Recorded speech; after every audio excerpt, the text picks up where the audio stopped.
Long ago in India, where Buddhism came from, Buddhism was competing with Hinduism.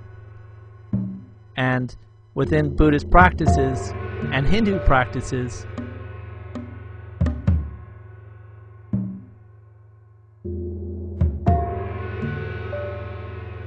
the violent imagery you see in Tibetan Buddhism was used as a sort of spiritual warfare against their Hindu counterparts. To combat this, Hindus also used similar imagery against their Buddhist counterparts.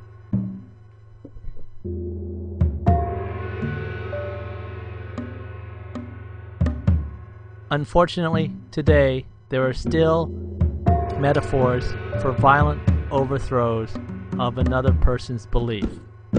These were delegated to what Tibetans called Dharma protectors. Dharma protectors were the older religion's spirits who were subdued by Buddhists in service to Dharma practitioners. On the top of this diagram, you see fully enlightened Buddhas in their wrathful form, Yamantaka and Vajrayana. On the bottom, you'll see two Dharma protectors that are traditional for Tibetan culture. The top ones are responsible for practitioners' enlightenment and insist in spiritual development. The bottom ones are Dharma protectors.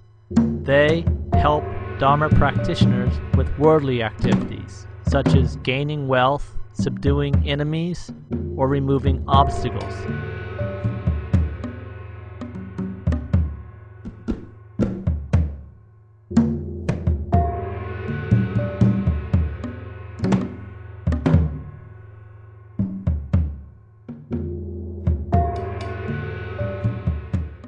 Dorje Shugden is like no other Dharma protector.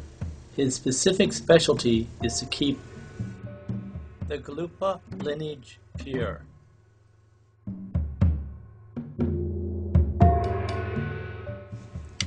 Gelugs have been the dominant lineage in Tibet.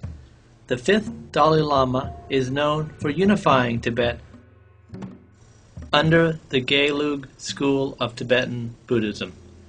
After defeating the rival king Gelug school of Buddhism, the 5th Dalai Lama made a deal with the Mongolian army and used the Mongolian army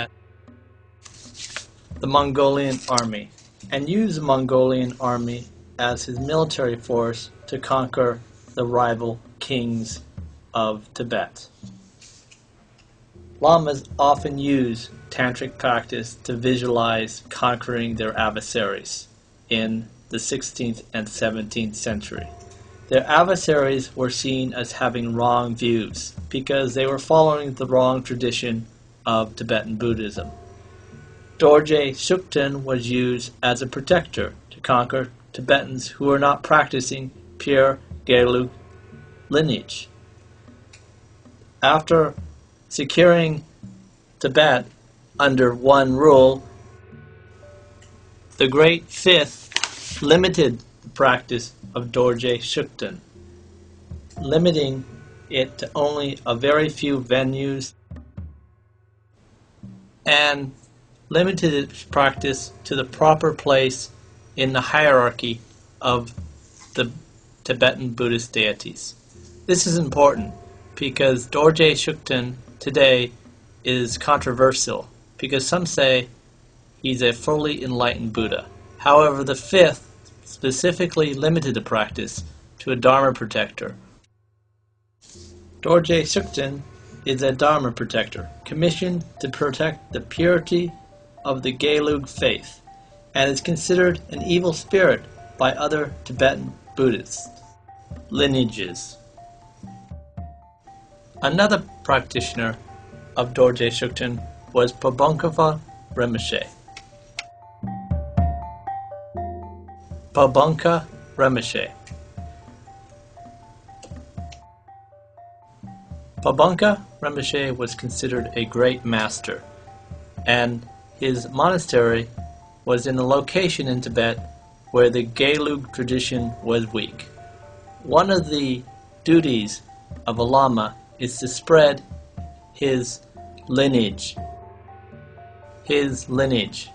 And since Rinpoche was such a charismatic teacher and had many followers, he was very effective at this practice.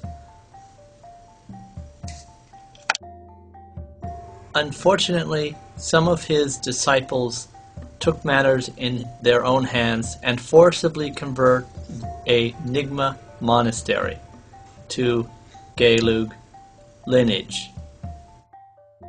The 13th Dalai Lama once again put restrictions on Dorje Shugden practice to only private venues and never in public. The 13th Dalai Lama, as well as the 14th, both believed in a united, non-sectarian Tibet. He is one of the great lamas of the Gelug lineage and considered the root guru of many of today's lamas. We need to keep in mind that Tibet had a very different society in the 19th and 18th and 16th century. And many of these lamas were merely following traditions and expectations of the day. That doesn't take away from their brilliant and eloquent philosophy of compassion and wisdom we read today from these great gurus. But that doesn't mean we have to take all of what Tibet was into the 21st century. The Dalai Lama considered some practices of Dharma protectors as questionable Buddhism because relying on external force is not Buddhism. Buddhists are inner beings. They rely on their inner wisdom to achieve enlightenment. Dorje Shugden represents fundamentalism. This fundamentalism is contrary to His Holiness's message of love and tolerance. And His Holiness's efforts to unite all of the Tibet lineages in peace and harmony. This is critical to maintain Tibet's unique culture from being destroyed by the Chinese occupiers that now occupy Tibet. Dorje Shugden supporters are free to practice their religion, just not in the Gelug tradition under which the Dalai Lama is a de facto leader of. It is important to understand the difference between an oppression of religious freedom. No legitimate agency considers this anything but an internal conflict within Tibetan Buddhist pantheon and belief structure. Dorje Shugden practitioners are free to start their own monasteries in India and America and free to practice how they please.